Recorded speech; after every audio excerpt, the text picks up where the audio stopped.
ಧರ್ಮಸ್ಥಳ ಗ್ರಾಮದಲ್ಲಿ ಶವ ಹೂತಿಟ್ಟ ಆರೋಪಕ್ಕೆ ಸಂಬಂಧಪಟ್ಟಂತೆ ಪಾಯಿಂಟ್ 1ರಲ್ಲಿ ಒಂದು ಸ್ಫೋಟಕ ಸುಳಿವು ಇಲ್ಲಿ ಸಿಕ್ಕಿದೆ. ಒಂದು ಪಾನ್ ಕಾರ್ಡ್ ಮತ್ತೊಂದು ಡೆಬಿಟ್ ಕಾರ್ಡ್ ಅಲ್ಲಿ ಪತ್ತೆಯಾಗಿದೆ.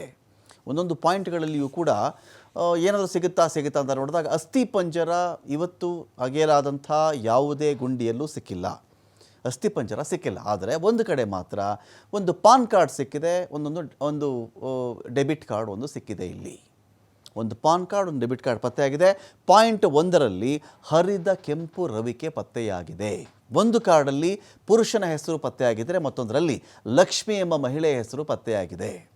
ಯಾರಾದರೂ ಇವರು ಇದೇ ರೀತಿಯಲ್ಲಿ ಇಲ್ಲಿ ಸ್ನಾನಘಟ್ಟಕ್ಕೆ ಬಂದಿದ್ದವರ ಸ್ನಾನ ಮಾಡಬೇಕಾದ್ರೆ ಒಬ್ಬ ವ್ಯಕ್ತಿ ತನ್ನ ಹೆಂಡತಿಗೋ ಗೊತ್ತಿರ್ತಕ್ಕಂಥವ್ರಿಗೋ ಕಾರ್ಡ್ ಇಟ್ಕೋ ಅದಿಟ್ಕೋ ಇದಿಟ್ಕೋ ಎಲ್ಲ ಒಂದು ಬ್ಯಾಗಲ್ಲಿ ಇಟ್ಟಿರು ಹೇಳಿದಾರ ಗೊತ್ತಿಲ್ಲ. ಅದೇನಾದರೂ ಕೊಚ್ಕೊಂಡು ಹೋಯ್ತಾ ಗೊತ್ತಿಲ್ಲ. ಎಲ್ಲೋ ಪ್ರವಾಹ ಆದಾಗ ಆಗಿರ್ತಕ್ಕಂಥ ಘಟನೆನ ಗೊತ್ತಿಲ್ಲ. ಇದೆಲ್ಲವೂ ಕೂಡ ಇನ್ನೂ ಕೂಡ ತನಿಖೆ ಆದಮೇಲೆ ಅಷ್ಟೇ ಗೊತ್ತಾಗಲಿಕ್ಕೆ ಸಾಧ್ಯ.